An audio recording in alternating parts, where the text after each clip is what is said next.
friends. Black Science Matters. Stick around so you can learn this scientist's journey.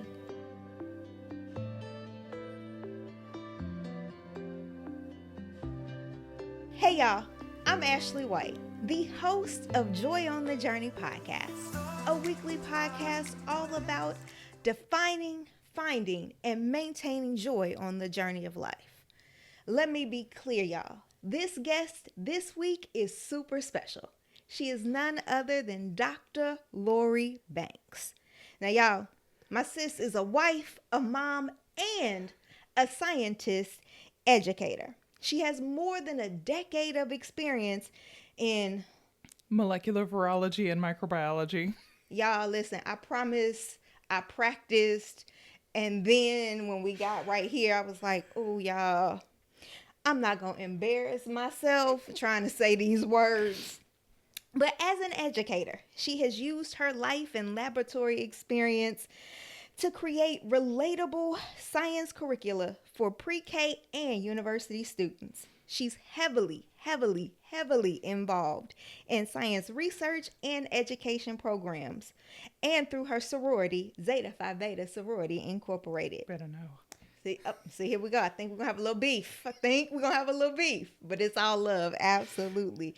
So, Dr. Lori, we are so happy to have you on the podcast. Yeah, thank you for having me. I'm excited for this. Yeah, she looking because I had more to say, and then I kept looking at the words, and I was like, we're going to hop right in. So, Dr. Lori, we ask all of our guests the same question to start every podcast. Yeah. How would you define joy? For me, joy is taking time to see the things God put in front of us. Ooh. So having just done guided reading, you could say, of Color Purple with my youngest.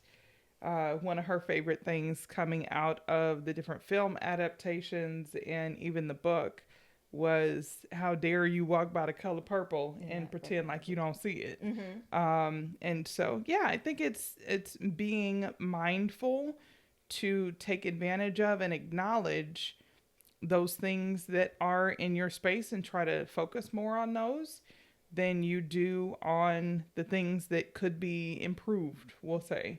Because there's always going to be something, but you also don't want to waste your time just focusing on that. So. That's what it is for me. Whether it's like, this is a really good cup of coffee. I'm going to take me a few extra minutes to enjoy this moment of quiet, or a book, or a hug, or a rainbow, or whatever it is. Just acknowledge it and enjoy it while it's there. Mm-hmm. Yeah, what I hear from that is recognizing the importance of gratitude. Yes. And making space in time, because sometimes we move so quickly, absolutely, that we're not pausing to go, oh, this was a great cup of coffee, or I got here with no traffic. I hit every single light. Yes. You know what I mean? And I think it's taking that time and sitting in the moment to take everything as special and not take things for granted. Absolutely. Yeah. Do you have a practice that helps you stay in a spirit of gratitude? I do. I have an app I use that is sort of a guided reading and gratitude journal that actually I got from another soror of mine who was using it. I was like, girl, see, you post this stuff on Facebook and it's good. Where do you get that from? And so she hit me to the app, and I've been using it for almost 2 years now. But it is like part of what it goes through in the journal that you do every day is list 3 amazing things that have happened in the last 24 hours. So it's a mindfulness exercise, but it makes you think about, like, even if today was a regular day where, for us in our household, somebody had to go to the groomer or the vet, somebody else had a band concert, the laundry all got done, something that, when you get in that space feels miraculous, particularly the laundry piece, that you're just thankful in that moment that there is something to be grateful for. Yeah, absolutely. And so you spoke about having a full house. We mentioned earlier Yeah. that you are a mom. Yeah. Can you talk about, and specifically, you are the mother of a little girl. Well, she ain't so little no more. Um, of a girl and a boy. You have a blended family. Yeah. How important is it? How important is motherhood in terms of your career? Oh my goodness. It's my laboratory for most Oh, of the teaching things I do. that's good. I guinea pig my kids in all the things. And, if I'm trying to put a meme in a slide deck for class or something, I always run it by them first to make sure it's not lame. Because they will let me know. They are very honest, bless their hearts. But no, it's been really a way for me to think about the way that I care for others Mm-hmm. and educate others, because the people that I teach, although they're over the age of 18, they're old teenagers. And I'm Yeah, that makes really sense. think about that space as me borrowing somebody's kids for a few years, Oh, where wow. I see them more than they see their birth families or their families at home. And I take that very seriously. Like, how would I want somebody to treat my children? Mm-hmm. When, they come work in my lab, I see them in class, we participate in clubs together and those kinds of things. But what would I want somebody to do if my child were away from me?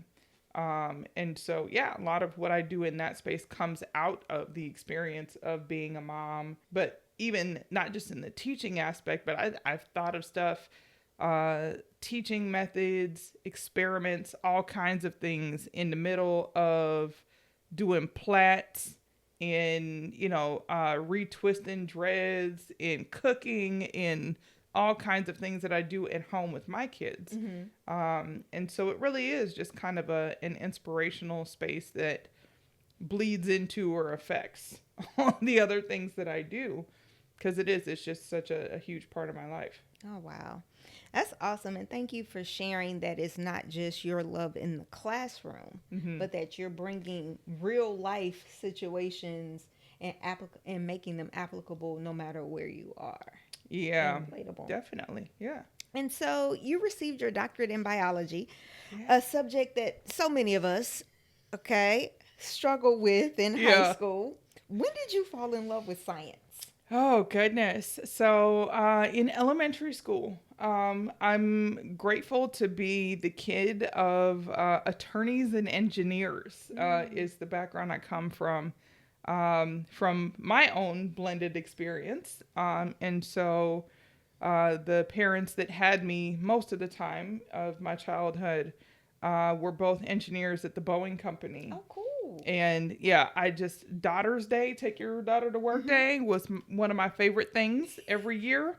And my dad thinks it's the funniest thing that I remember this, but I think it was either my third or fourth grade year. I got a chance to go to the Renton plant with him, Okay. which is where they have like the world's biggest building, where they do final assembly of some of the aircraft before it goes off to Oh, the okay. yeah. That's what they did. That's cool. It was pretty cool.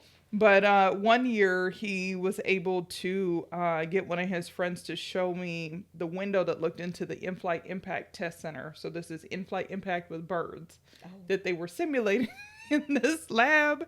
And me and, my braids and beads at the time were looking in this window at these people, kid you not, fire roasting birds at the front of a mock-up of an airplane. And I was like, how can I be one of these people?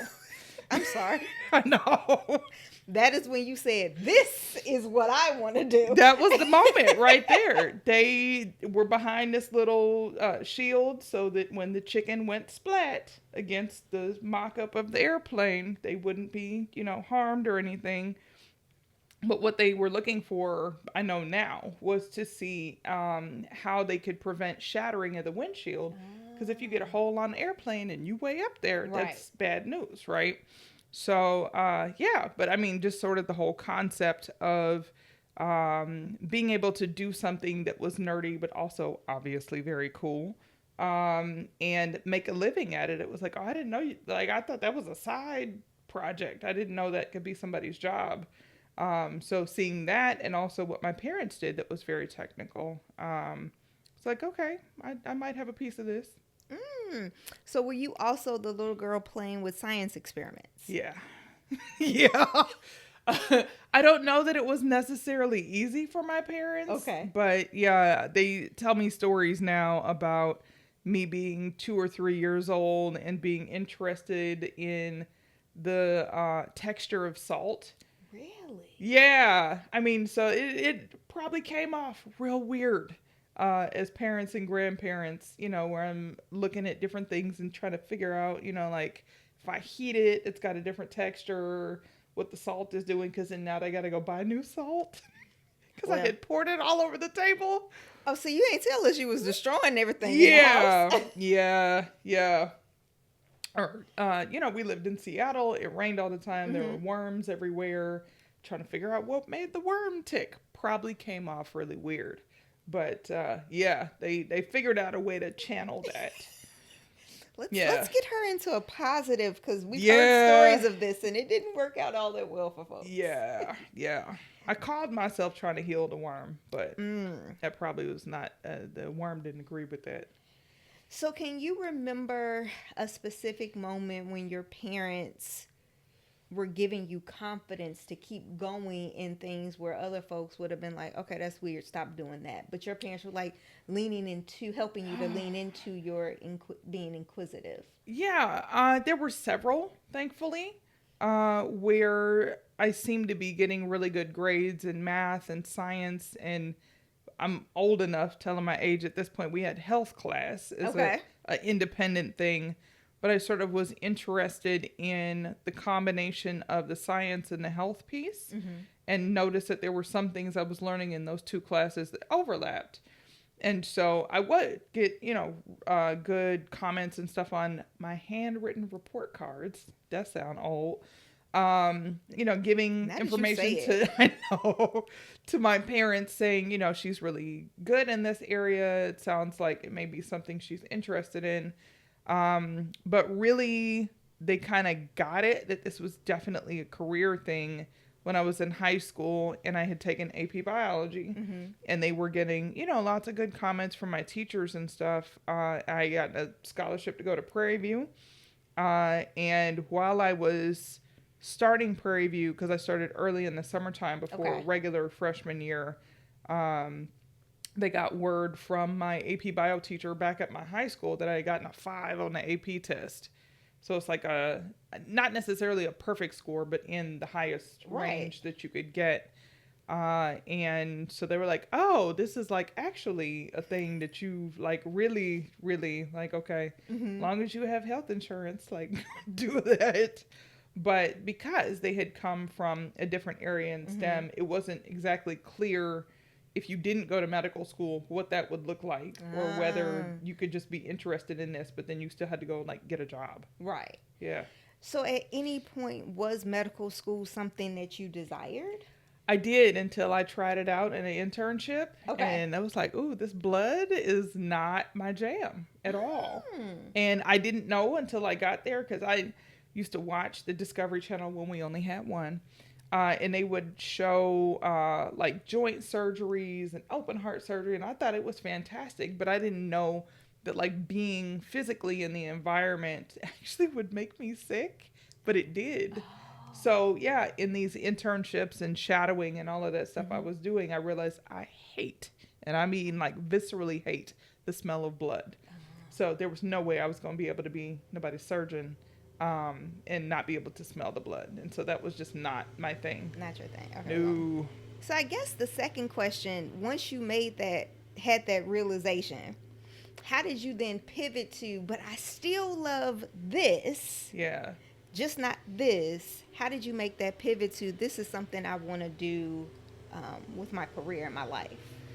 Yeah, so I did another internship. I had one more summer left before I graduated, and I got into a research program at UTMB in Galveston. Okay. And that was the summer that did it.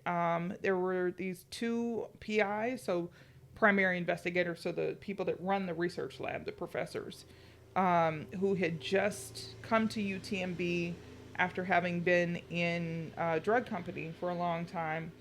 And they were these like old hippies that just, were a little freer in their experience than I was used to.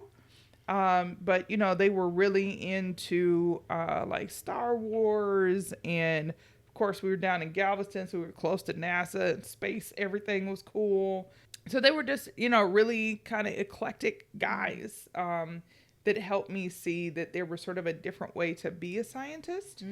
And they gave me space and a little training, and I got to help them set up their lab, and spent one real kind of concentrated weekend in the lab. And we all came back on Monday, and I was like, I went through all the reagents that you have in the freezer. I did all the experiments. What do we do next? And they wwere like, all of them? And I was like, yeah, like here.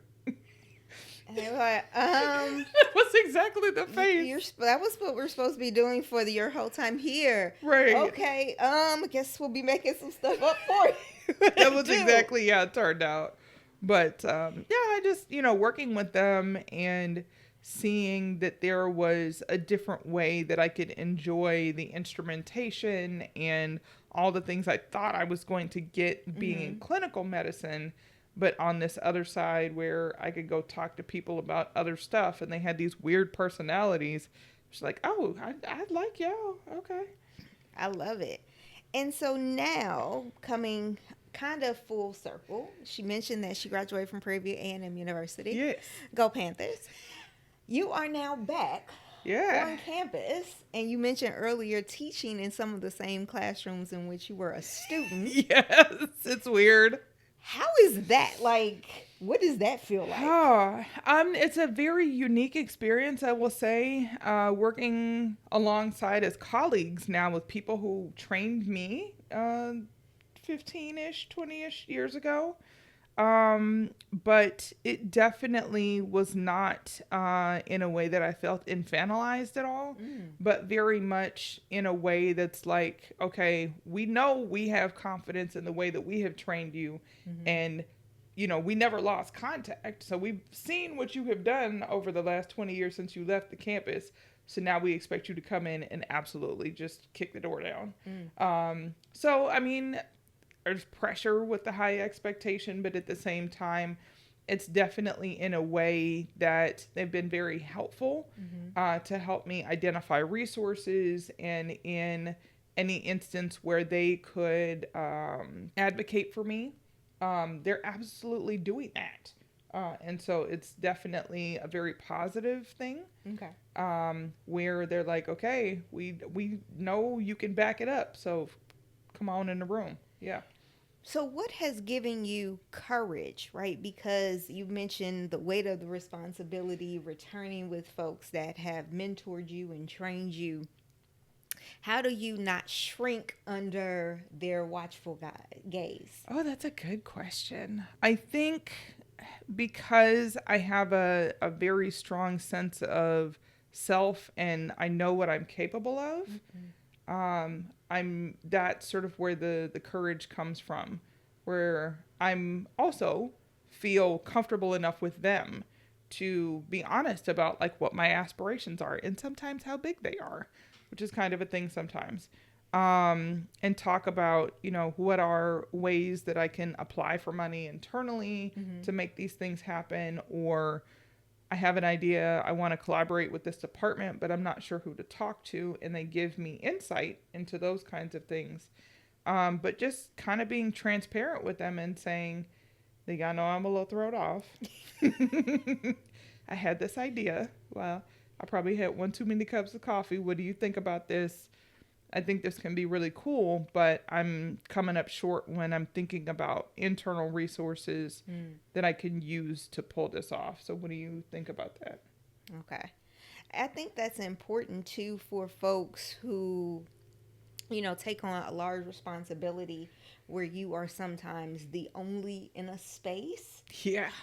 And to still have that courage and self-esteem to say, no, I know I may be the only one that looks like me, that has my background in this place, and yet I'm still going to show up.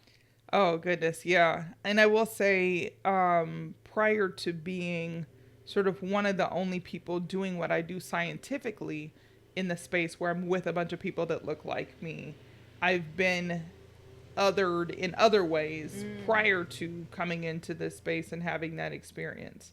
And so I think, yeah, it is just sort of training that has led me to this point where it's not a thing that's necessarily comfortable, but at the same time, I've learned to deal with it and not feel like I need to be smaller or to dumb down anything that I'm doing because it's going to make other people uncomfortable. It's like, Right. no, I wanted to be Morgan Freeman from Outbreak when I was in elementary school. Like, you can take it or leave it, but that's who, I was that brought me to this point.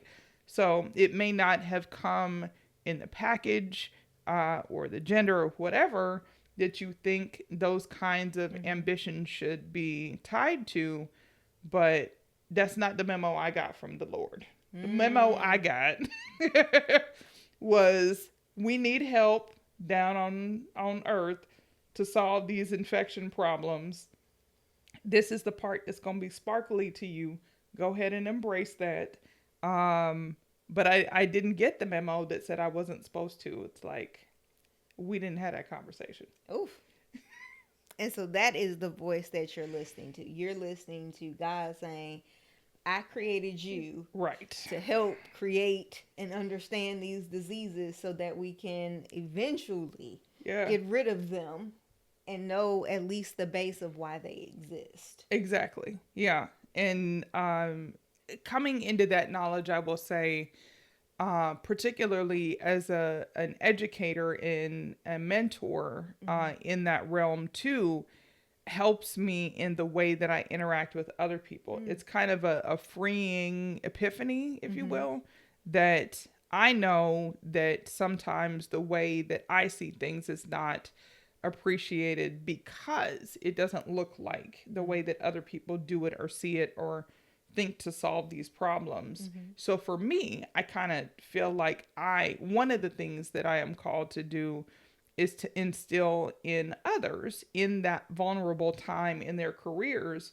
where they're kind of figuring out, who they want to be, what kinds of values and things that they want to embrace and bring that into something that they can do as a career to let them know that there's not a right answer. It's whatever is for you. Ooh.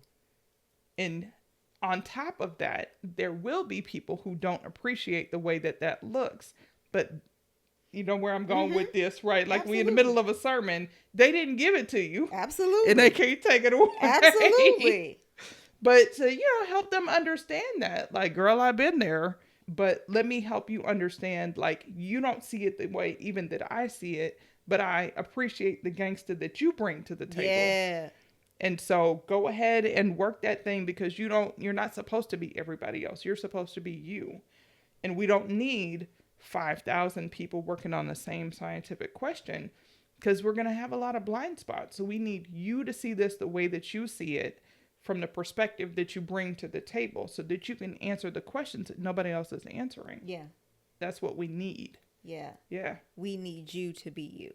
Yes, you're right. Because for a long time in our profession, it was very pushed that the way that you are scientifically successful, especially if you're in the research space, is to make copies of yourself that come after you. Oh. And it's like, I don't really agree with that. I think that we need to be grounds for training so that people have an opportunity to learn about what methods are available and how to ask questions.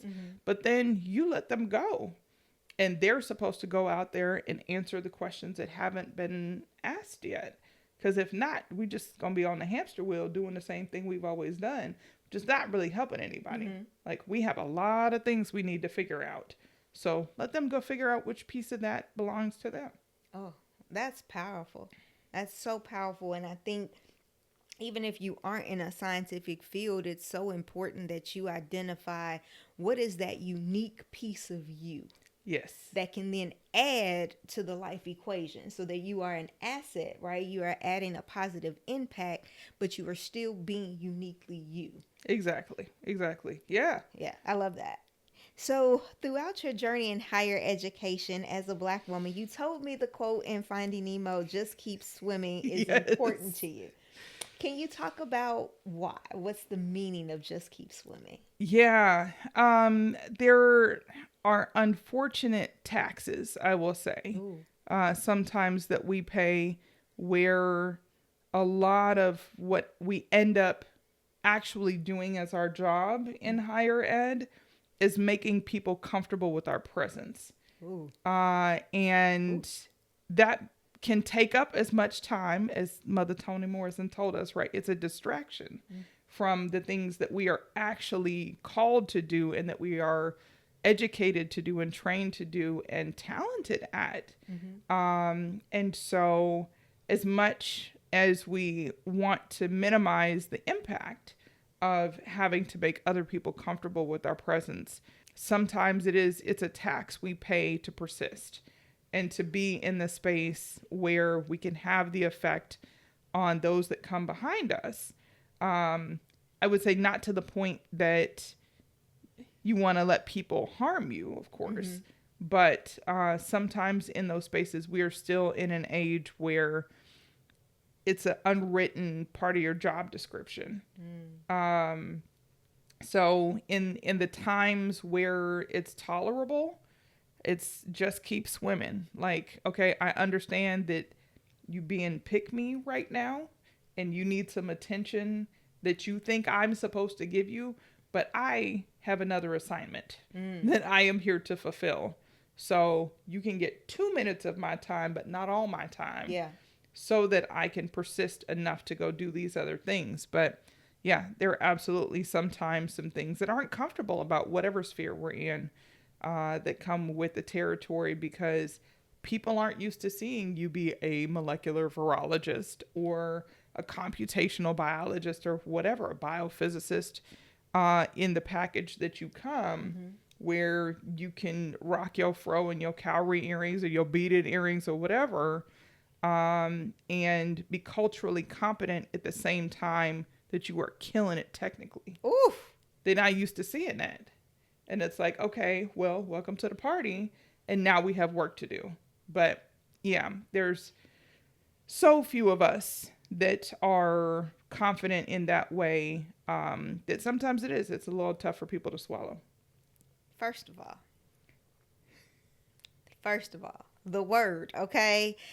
And I think not just for the scientific community, but it's important in every space where the other, the minority, the percentage in the space is so small. And yet you're trying to kick the door open but not have it shut behind you. Right. And I think that the weight of that is so heavy. And you would think, we are in 2024, that we wouldn't have so many barriers left to be broken, but there are. Yes. And it's the reality too that I can't fix it all, but what I can fix in my little space, right. I want to make sure that you see me as a proper representative of my race, of my sex, of my university, of my background, so that when you see the next Black woman, you're not doubting whether she can because you already know somebody that does. Exactly. And it's rough when you're a first, if you're an only and a first at the same time, which I have been previously. But even on today, right, in June of 2024, Black women represent, I think, about 2% of the professorate in the United States. Wow. And that's all disciplines. It's less than that in the science disciplines. But of all of the disciplines, so humanities, everything, where sometimes we are more represented. 2%. I did not know that. Yeah. Yeah. I did not know that. And so do you have a goal to continue to represent and to increase that 2%? I do. I again, am not too far removed from 7, 8-year-old me that thought I was going to be Morgan Freeman running Party You Samarid. I just train the army a little differently these days, but I absolutely do make it a point to craft a certain environment that I bring my students into when we have conversations, when I'm working in the lab with them, when I take them to conferences to present their research and learn how to network, teach them what a good garment bag looks like, don't wear heels to the poster session, make it real to the professional experience that they will have. But yeah, I absolutely am passionate about not just making space for myself, but teaching my trainees to be confident in who they are in whatever flavor that comes in. Yeah. Yeah. I love that. I love that. Y'all, this has gone so fast that I can't believe we're already at the final piece. But I do have one question. As a mom, as a woman in STEM, if there's somebody watching, if there's a parent or guardian or anybody watching that they have a kid that's, really curious about salt, or they're very interested in why worms do what they do and they come out when after it rains. Yeah. What would you encourage them in order to be able to encourage that young person? Find resources for them. Thankfully, there are a lot of things that are available that are just on the internet that you can even do like virtual internship kind of experiences. Really? Oh, yeah, for kids as young as elementary school. Wow. Okay. Oh, yeah, no, it's the resources out there now are fantastic. YouTube videos, Raven the Science Maven. Oh gosh, there are lots of other people on there that sort of come along the tradition of Bill Nye that we grew up with, right? That have, not just opportunities to learn available in videos and those kinds of things, but a lot more organizations are popping up locally, just in cities across the United States, that do science fair programs and those kinds of things. But have grant funding so that the cost of those things doesn't fall to the parents. Wow. Knowing and understanding that everybody doesn't have that kind of resource.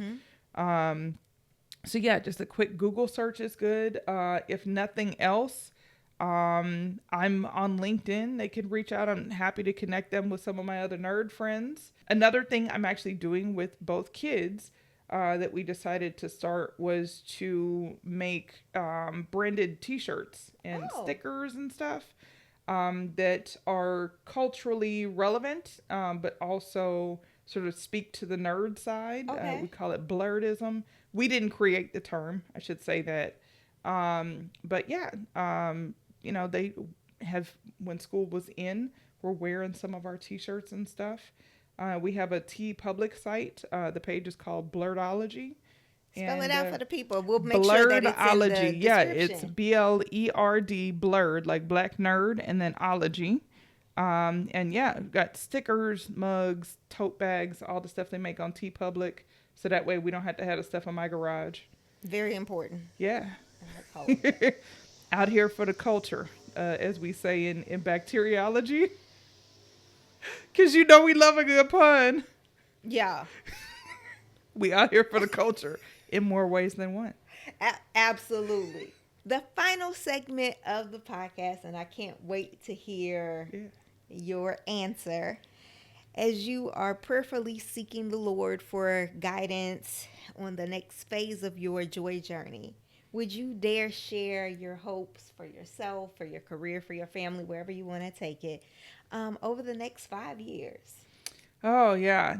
This has been an ongoing prayer that I've had since I knew I wanted to be in the faculty space. And it's just to make me an effective conduit. That's my prayer every day before I go to class, before I get into research lab, before I have meetings with students, before I talk to my kids. Allow me to be an effective conduit where I know that I'm gifted in the area of helping people learn things and connecting individuals who I know, like, ooh, you're looking for that, and I have a friend that does exactly that thing. But to do it in a way that I'm paying attention to my own health, so not to be overextended, but also to not get caught up in the day-to-day operations and things that annoy me. And to remember what the goal is. Yeah. I will say that sometimes is difficult, where it's like, Lord, I'm in this classroom because we had this conversation. But if this child pulls his phone out one more again, Put it down. we're going to have words. To me. Absolutely. Allow me to be the best conduit I can, Lord. If I need to go between these two classes and go get another cup of coffee, we could do that. But help me bring these neurons back into submission, because, yes. Absolutely. Absolutely. Well, we are so excited for your future. So excited for the work that you have done and are doing as a conduit, as an advocate, as a mentor, as a leader, and as a scientist and educator. I am so grateful that you decided to share just a portion of your joy journey. And we know that God has great things, continued great things in store for you and your family. I can't wait to see what your son and daughter do. Yeah. In the science arena. Yeah. They're mapping it out. One thinks he likes either agriculture or engineering. Okay. And Miss Thang wants to be a restaurateur and food scientist. Ooh. Well, we have space at NASA for food scientists. Yes. I will let her know. She Absolutely will be excited about that. We have space. So everything that Dr. Lori mentioned, Blurredology, will be available. I'm going to try to put some resources for folks that have children that are interested in STEM in the description. Please share, subscribe, and support so that she can continue doing the important work that is necessary. You mentioned LinkedIn. Someone can get in touch with you there. Yes. Yeah. Everything goes to my cell phone, and I'm never without it. So yeah, Same. Be me for real. Absolutely. So if you have been able to take away anything from this episode, if you're existing in a other space where you may be one or the first to do some things, I believe that Dr. Lori shared some powerful guidance about being yourself and accepting that who you are is enough, as you are is enough, and who you are matters in order to change